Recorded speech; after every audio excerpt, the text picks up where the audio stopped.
Today I'm going to talk to you about anchors. Now, I use anchors personally. I use them with my coaching clients and I also use them in my workshops.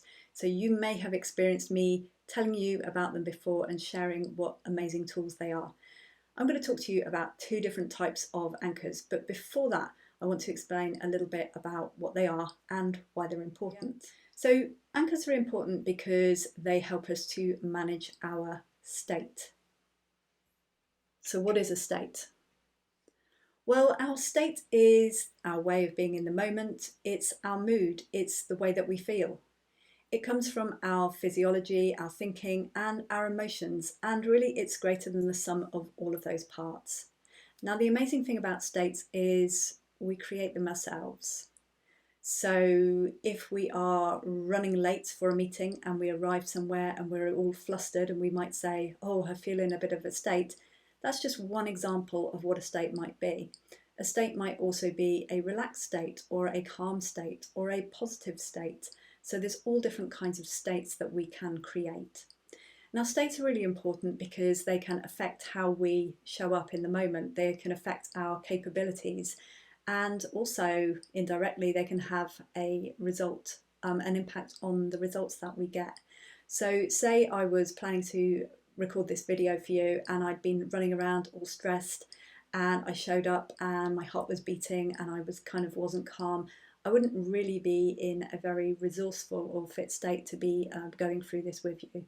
But actually I've been sitting calmly, I've been planning my work, and I feel in a much more relaxed and resourceful state. Now, the interesting thing about states as well is that they can impact our interpretation of the experience. So say a manager gets everybody into a room and they're talking about a reorganisation. So for some people, they might get themselves into a more positive state and say, oh, that's great. What opportunities could there be for me? And so that's how they're perceiving the situation. Other people in the room might be hearing exactly the same conversation, exactly the same communication, but actually they've got themselves into a less resourceful state, and it could be, when am I going to get made redundant, or what's that mean for me? So we can really impact how we interpret those messages as well. Now, anchors are really, at the very basic level, a connection between a stimulus and a response. So we actually have anchors all the time. We just don't realise that we necessarily have them.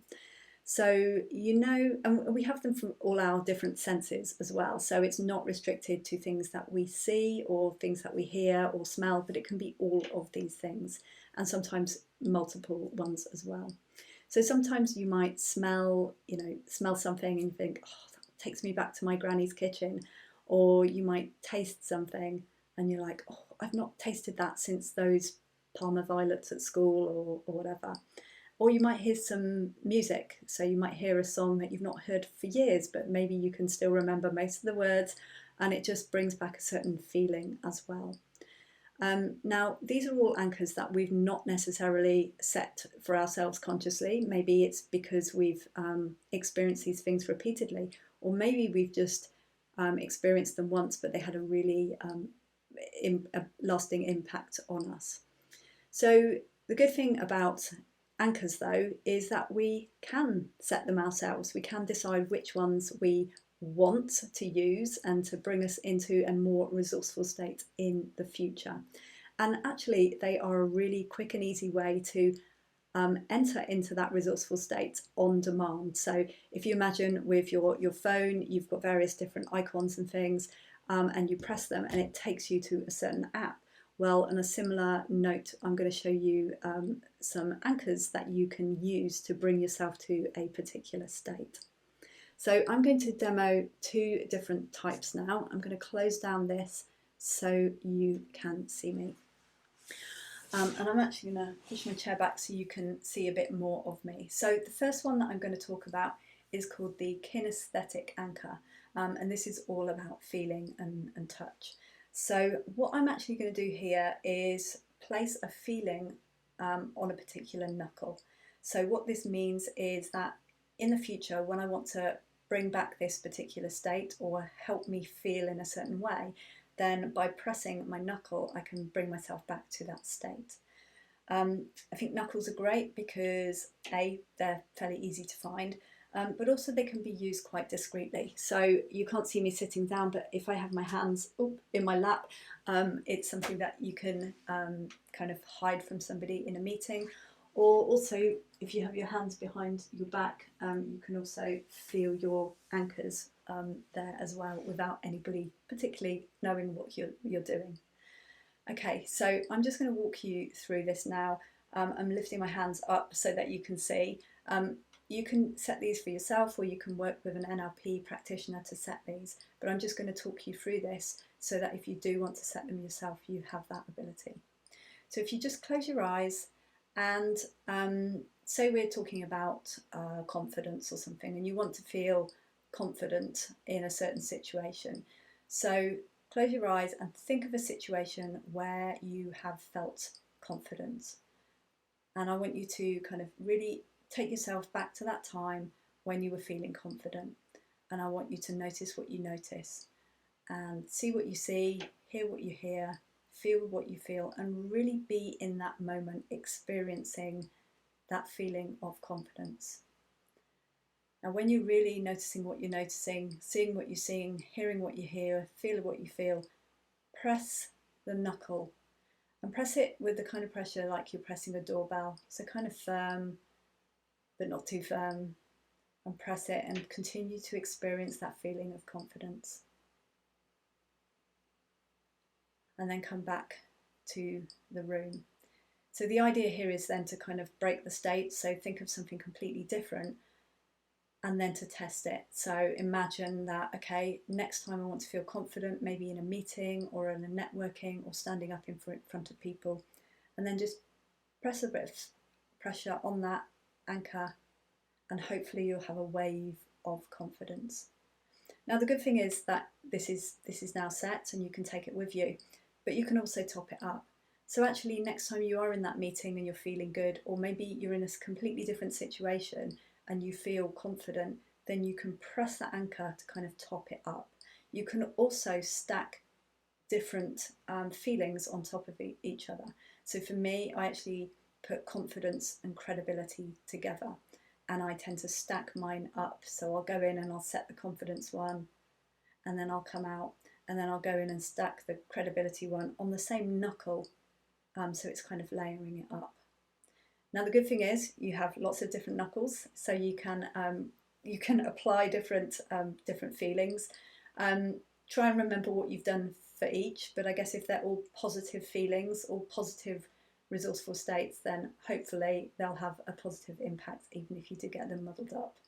So that's the kinesthetic anchor, and as I said, this can be really useful for being discreet with that, under a table or hands behind the back as well. So the next one I want to talk to you about is something called the circle of excellence, and I love this one as well, and I do use it a lot.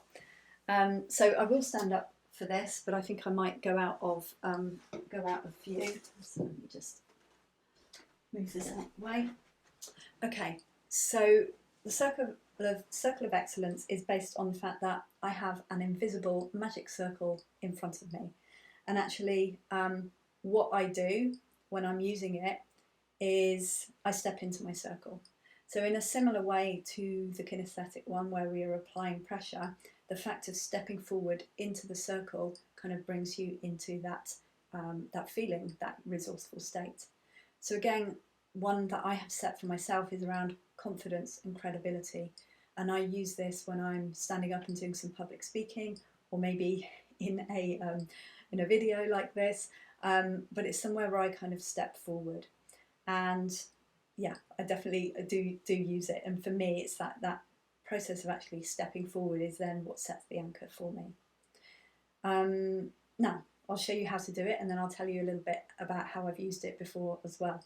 So I have an invisible circle in front of me, and I am going to step into this circle, and I'm going to think about a time where I felt confident. So I take myself to a certain situation, I think about me being confident, and I notice what I notice. So I see what I see, I hear what I hear, I feel what I feel. And when I'm really, really in that moment, experiencing that, and then I step out of it. So that's the confidence piece, and then I'll set it for credibility, because I want people to believe what I'm saying, so I want to come across credible as well. So going a step forward, I take myself to a situation where I was feeling credible, and I notice what I notice. So I see what I see, I hear what I hear, I feel what I feel, and really being in that moment. And then I step back. So my anchor is now set. I can use that anchor, I can step into it whenever I want, and I definitely do use that. So when it was new to me, I used to actually hide it in my pocket. So similar to a tissue or something, it was my invisible circle of excellence, and I would literally take it out and place it on the ground in front of me. Now I don't need to do that anymore. I know that it is there, but it was a useful thing for kind of getting used to using it and kind of experimenting with it. Now a friend of mine also uses a circle of excellence, but she uses it in a different way. So hers is kind of a springy one, and she actually throws it at doorways. So if she's going to be walking into a room, maybe a big meeting or a networking group or presentation or something, she'll actually throw it at the doorway, and then she walks through her circle of excellence.